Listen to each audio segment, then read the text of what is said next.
Zachariah Williams straightened his tie for the 5th time as the elevator climbed to the 23rd floor. His first day at Paramount Solutions should have been a milestone, not a nightmare. With a master's degree in computer engineering and 6 years of experience, Zachariah had beaten out hundreds of applicants for this position. "Remember what Dad said," he whispered to himself. "Head up, back straight, twice as good." The elevator doors opened to reveal a sleek office of glass and chrome. Lisa from HR greeted him with a practiced smile and led him through the open workspace. Zachariah noticed the stares, the sudden silence when he passed by, the way conversations resumed in hushed tones after he'd moved on. "Your desk is here," Lisa said, gesturing to a cramped corner station far from the team area. "Everyone else sits together, but we're short on space."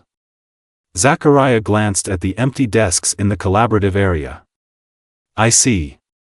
Throughout the morning, teammates introduced themselves with stiff formality, then promptly forgot his name.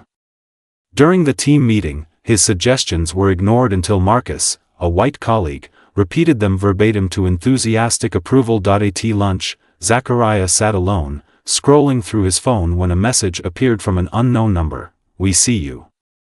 You're not alone. Meet us tonight, 8 p.m., Riverside Park, bench number 17. The Underground Fighters." The sunset painted smears of orange and purple across the sky as Zachariah approached bench number 17. His instincts screamed caution, but curiosity pulled him forward. 2 figures sat facing the river, a woman with short, twisted locks and a tall man wearing glasses.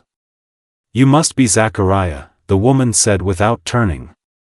"I'm Destiny. This is Calvin." Calvin nodded. "We've been watching Paramount Solutions for months. Who exactly are you people?" Zachariah asked, keeping his distance. Destiny turned, her eyes reflecting determination. "We're the Underground Fighters. Ex-employees, current employees, community activists, people who've experienced what you felt today." "How did you get my number?" Calvin chuckled. "I work in IT. There's not much I can't access." A jogger approached. The conversation paused until she passed. "Paramount has a pattern," Destiny continued, lowering her voice. "They hire black professionals for diversity statistics, then systematically undermine them until they quit. No lawsuit, no settlement, no bad publicity. We document everything," Calvin added, passing Zachariah a small device. "This looks like a regular phone charger but records audio when plugged in." Zachariah hesitated. "This feels illegal." "What's illegal is what they're doing," Destiny replied firmly. "We've gathered testimonies from 15 former employees. We need someone on the inside now." "Why me?" "Because you noticed on day one what others take months to recognize," Calvin said. "And because your supervisor, Richard Bennett, has forced out 4 black employees in 2 years." Zachariah stared at the device. "What exactly would I need to do?" "Just plug this in," Destiny said, "and keep your eyes open." 2 weeks passed as Zachariah gained the trust of his colleagues. He arrived early, stayed late, and kept the recording device plugged in beside his computer. Each evening, he transferred the day's recordings to an encrypted folder and added his own detailed notes. "They never address me directly in meetings," he told Destiny during their weekly rendezvous at a busy coffee shop. "Bennett asks everyone for input except me. When I speak anyway, he cuts me off." Destiny nodded, typing rapidly. "What about your performance review?" "Had it yesterday. Bennett said I was not meeting expectations despite completing the Sullivan project 3 days early." Zachariah pushed a flash drive across the table. "Listen to the last file." He told Marcus his identical work was exceptional. Calvin joined them, sliding into the booth with a tablet. "I found something in the HR database. Look at these salary figures." The screen showed a spreadsheet with employee compensation data. Black employees were consistently paid 22% less than their white counterparts with similar qualifications. "There's more," Calvin said, swiping to another screen. "Promotion histories. Notice anything?" Zachariah studied the patterns. "Nobody who looks like us makes it past senior associate." "Exactly. And those who complain end up with poor performance reviews, denied promotions, and eventually leave." Destiny's phone buzzed. "That's Amara. She's ready to talk." They met Amara, a former project manager, at a quiet diner. Her hands trembled as she recounted her experiences. Bennett and the executive team, they hold separate meetings after the official ones. They call them real talks. "I accidentally walked in once." Tears welled in her eyes. They were mocking Marcus's suggestion to hire from HBCUs. Bennett said, "We have enough diversity problems without actively looking for more." "Did anyone report this?" Zachariah asked. "To who?" HR Director Vanessa Peters was there, laughing with them. The four exchanged glances. This was bigger than they thought. "We need more," Calvin said. "Concrete evidence of the executive meetings." Zachariah took a deep breath. "I think I know how to get it." Zachariah's opportunity came during the quarterly planning session. As the meeting concluded, Bennett casually announced, "Core team, let's reconvene in 30 minutes for real talk." Hiding in a supply closet near the executive conference room, Zachariah activated the recording app on his phone. Through the thin wall, voices became clearer as executives filed in. "Williams is becoming a problem," Bennett's voice carried. "He's asking too many questions about the promotion criteria. Can't we just transfer him to customer support?" someone suggested. "Too obvious after what happened with Amara," another replied. "Then we document performance issues," came Vanessa's voice. "Standard procedure. Marcus can take credit for his current project." Zachariah clenched his fists, fighting to stay silent. The next morning, Zachariah requested a meeting with Bennett and Vanessa. Calvin and Destiny waited anxiously for updates. "Thank you for seeing me," Zachariah began, placing his phone on the table. "I wanted to discuss my future at Paramount."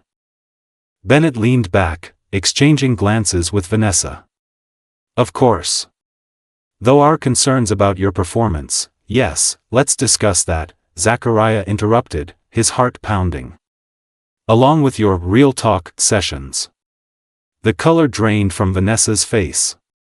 "Excuse me? Yesterday, you discussed transferring me to customer support, then decided to fabricate performance issues instead. You plan to give my project to Marcus." Bennett's fake smile vanished. "That's a serious accusation." "It's not an accusation when I have proof," Zachariah replied, tapping his phone. "Just like we have proof of the salary disparities, promotion blockades, and targeted harassment of black employees." "We?" Bennett hissed. "The underground fighters. Former employees, current ones, community activists. We've documented everything." Vanessa stood abruptly. "This meeting is over. Security will escort you out." "Fine," Zachariah said calmly. "I'll leave. But ask yourselves, would you rather deal with us directly, or after the press and our lawyers get involved?" He walked out, leaving them in stunned silence. The story exploded across social media within hours of the Underground Fighters press conference. Zachariah, flanked by Destiny, Calvin, and 17 former Paramount employees, presented their evidence to a packed room of journalists. Local news stations carried the conference live, as Zachariah's steady voice detailed the systematic discrimination they had uncovered. "We aren't here seeking revenge," he explained, his composure unwavering despite the camera flashes.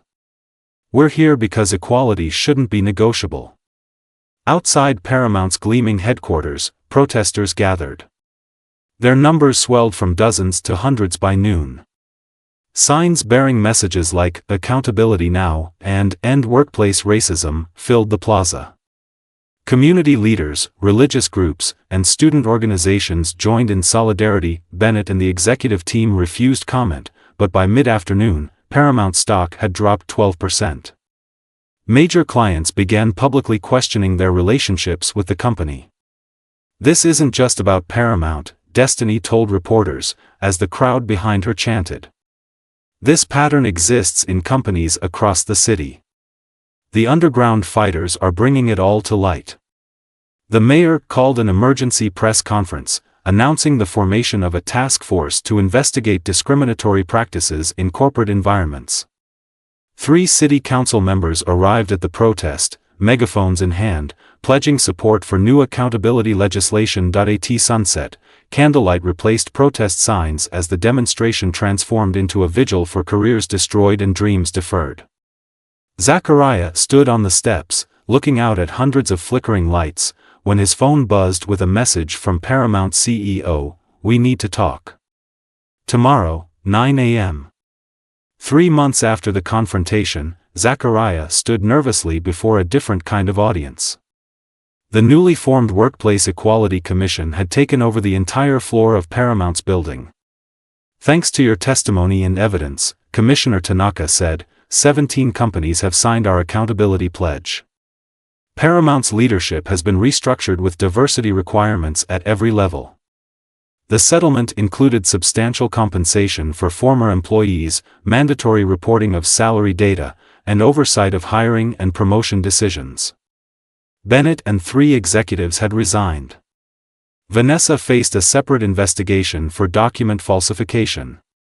"This isn't the end," Zachariah told the assembled crowd during the commission's public hearing. "It's the beginning of something better." Outside, Destiny unveiled the Underground Fighters' new public identity, the Equality Watch Alliance, a nonprofit with offices in the building across from Paramount. From underground to the light, Calvin grinned, handling out business cards for their new workplace consulting firm. That evening, at a community celebration in Riverside Park, Zachariah's father embraced him tightly. "I told you to be twice as good," the older man whispered, tears in his eyes. "But you did something better. You made them change the rules of the game." Zachariah smiled, watching diverse families share food and stories under the stars. "We did. Together."